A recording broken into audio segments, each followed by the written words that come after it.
2024 में 400 पार के नारे लगा रही बीजेपी के अध्यक्ष जेपी नड्डा ने कांग्रेस की न्याय यात्रा को अन्याय यात्रा करार दिया है। तो वहीं कांग्रेस को भारत जोड़ने नहीं बल्कि तोड़ने वाली पार्टी बता डाला। हिमाचल प्रदेश के सोलन और शिमला में नड्डा ने दावा किया कि अब चीन भी भारत के विकास की रफ्तार का लोहा मान रहा है। लेकिन कांग्रेस अध्यक्ष मल्लिकार्जुन खड़गे ने सवाल दागा कि जब मोदी सरकार ने खुद ही यह कबूल किया है कि चीन के साथ रिश्ते सामान्य नहीं है, तो ऐसे में कथित तौर पर चीन के राजनयिक आरएसएस मुख्यालय क्यों गए, किस लिए गए, क्या बातचीत हुई। ये भारत छोड़ो यात्रा पर निकले, ये तोड़ो यात्रा पर निकले, ये न्याय करने निकले हैं या अन्याय करने निकले हैं। कांग्रेस की न्याय यात्रा अभी शुरू ही नहीं हुई थी कि देश की सत्ताधारी पार्टी ने इसे अन्याय यात्रा का खिताब दे डाला। देश की सबसे पुरानी पार्टी को भारत जोड़ने के बजाय भारत तोड़ने वाला बता दिया। अपने गृह राज्य और कांग्रेस की हुकूमत वाले सूबे में रोड शो करने पहुंचे बीजेपी अध्यक्ष जेपी नड्डा ने कांग्रेस पर चौतरफा हमला बोल दिया। लेकिन हरियाणा में आम आदमी पार्टी के 2 नेताओं के कांग्रेस में शामिल होने से उत्साहित कांग्रेस ने लोकतंत्र के खतरे में होने का दावा कर दिया। राहुल गांधी को संघर्ष का सबसे साहसी योद्धा भी बता दिया। आज बहुत ही खुशी का दिन है। जब भी 2 भाई कभी बिछड़ जाते हैं, इकट्ठे होते हैं, उतनी खुशी होती है। आज उतनी खुशी हमारे को है।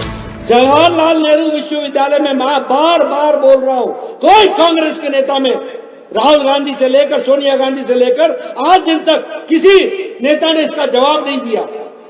जब जवाहरलाल नेहरू के परिसर में नारे लग रहे थे, भारत होंगे टुकड़े टुकड़े इंशाअल्लाह इंशाअल्लाह, नारे लग रहे थे, अफजल हम शर्मिंदा हैं, तेरे कातिल जिंदा हैं, और दूसरे दिन इन नारे लगाने वाले लोगों के साथ राहुल गांधी खड़े हो जाते हैं, बोलते हैं मैं तुम्हारे साथ हूं।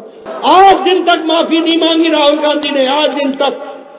और मेरा ये कहना है कि जब तक तुम माफी नहीं मांगते हो, तुम कभी भारत को जोड़ नहीं सकते, तुम हमेशा तोड़ने के लिए लगे रहे, ये याद रखना। सन 84 के दंगे, हमारे सिख भाई जो कत्लेआम कर दिए गए, सारे देश में त्राहिमाम मच गया, हमारे सिख भाइयों के साथ अन्याय हुआ। आज दिन तक कांग्रेस पार्टी के एक नेता ने भी माफी नहीं मांगी, आज दिन तक। और उस समय के बनने वाले प्रधानमंत्री स्वर्गीय राजीव गांधी कहते हैं, जब बड़ा पेड़ गिरता है तो धरती हिलती है। ये भारत जोड़ो यात्रा पर निकले, ये तोड़ो यात्रा पर निकले। बिरबल जी बने और इन्होंने बहुत अच्छा काम किया कांग्रेस को उठाने में। इसी प्रकार चित्रा ने महिला कांग्रेस में बहुत अच्छा काम किया। आज जो है, आज जरूरत है पूरे देश को कांग्रेस को मजबूत करने की, क्योंकि देश का प्रजातंत्र भी खतरे में है। जो आजादी हमारे बुजुर्गों ने कुर्बानियों से दी थी, उसको कायम रखने के लिए, प्रजातंत्र को मजबूत करने के लिए आज सबका फर्ज ये बनता है कि हम कांग्रेस को मजबूत करें। आज पूरे देश में अगर भाजपा को और उनकी ताकतों को कोई चैलेंज कर रहा है तो राहुल गांधी जी हैं। आज उन्होंने जो ये घर वापसी हमारी स्वीकारी है, जो उन्होंने मौका दिया है, आज हम इसके लिए बहुत बहुत आभारी हैं। हमारे भाई दीपेंद्र हुड्डा जी, उनके अथक प्रयास रहे इसके बीच में, और हम समझते हैं कि हमारी सीनियर लीडरशिप के साथ, युवा साथियों के साथ, एक नई ऊर्जा के साथ कांग्रेस आगे देश में, प्रदेश में और हर बूथ तक एक बहुत ही सशक्त लड़ाई लड़ेगी। सोलन में रोड शो और सभा के बाद हिमाचल की राजधानी शिमला में बीजेपी अध्यक्ष जेपी नड्डा का अभिनंदन हुआ। नड्डा ने चीन के सरकारी अखबार का हवाला देकर दावा किया कि भारत में विकास की रफ्तार तेज है। आज चाइना का अखबार, चीन का अखबार, आप अखबारें पढ़िए, हेडलाइंस है, चीन का अखबार ग्लोबल टाइम्स, वो कहता है कि भारत तीव्र गति से आगे बढ़ रहा है और विकास और सामाजिक न्याय में सबसे आगे आकर के खड़ा हो रहा है, तीव्र गति से आगे बढ़ रहा है। चाइना तारीफ कर रहा है। वो ये भी कहता है कि एक समय में दुनिया में भारत अपने आप को बैलेंस करता था, बैलेंस। आज ग्लोबल टाइम्स चाइना का यह कहता है कि भारत बैलेंस नहीं करता है, भारत अब नई अलाइनमेंट खड़ी करता है, नई अलाइनमेंट खड़ी करता है, ये बात कही जाती है। लेकिन कांग्रेस को नड्डा का ये दावा नागवार गुजरा। पार्टी अध्यक्ष मल्लिकार्जुन खड़गे ने चीन के साथ रिश्ते पर ही बीजेपी और केंद्र सरकार से सफाई मांग ली। खड़गे ने अपने ट्वीट में लिखा, एक तरफ मोदी सरकार के विदेश मंत्रालय ने पहली बार माना कि चीन के साथ रिश्ते नॉर्मल नहीं है। दूसरी तरफ खबरों के अनुसार चीन के डिप्लोमेट्स राष्ट्रीय स्वयंसेवक संघ के मुख्यालय गए। क्यों गए, किस लिए गए, क्या बातचीत हुई? पीएलआई स्कीम में मैन्युफैक्चरिंग के लिए चीनी प्रोफेशनल्स टेक्नीशियंस को मोदी सरकार ने वीजा में छूट दी है।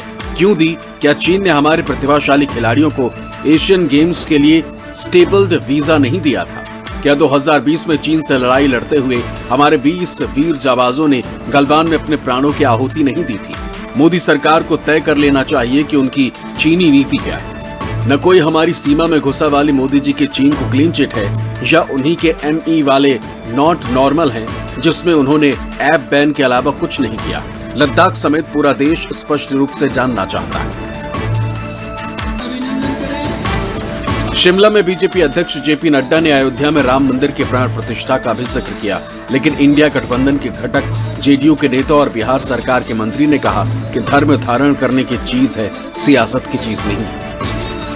नया साल राममय होने वाला है। इस राममय माहौल में जहां मर्यादा पुरुषोत्तम राम ने समाज के लिए, देश के लिए सभी मर्यादाओं का पालन करते हुए एक उचित व्यवस्था को दिया था, ईश्वर हम सबको भी वो ताकत दे कि हम उन मर्यादाओं को निभाते हुए, उन मर्यादाओं को ध्यान में रखते हुए देश सेवा में, प्रदेश की सेवा में, अपने भाई बहनों की सेवा के लिए पूरी ताकत लगाएं। वो धर्म तो अपनाने का चीज है ना भाई।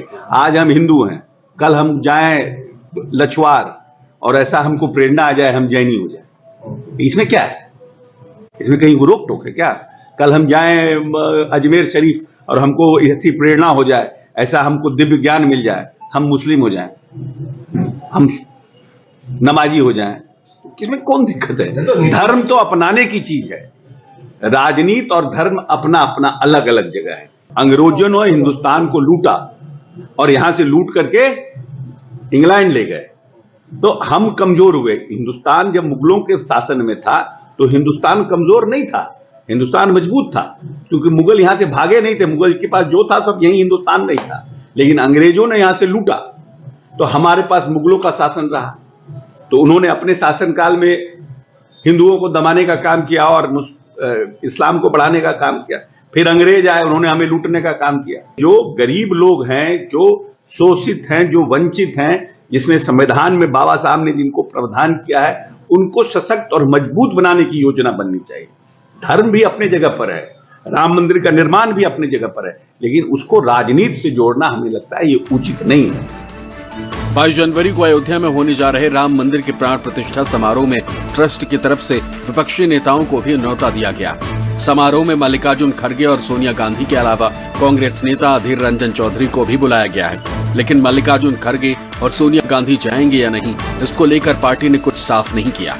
Bureau report, news 24।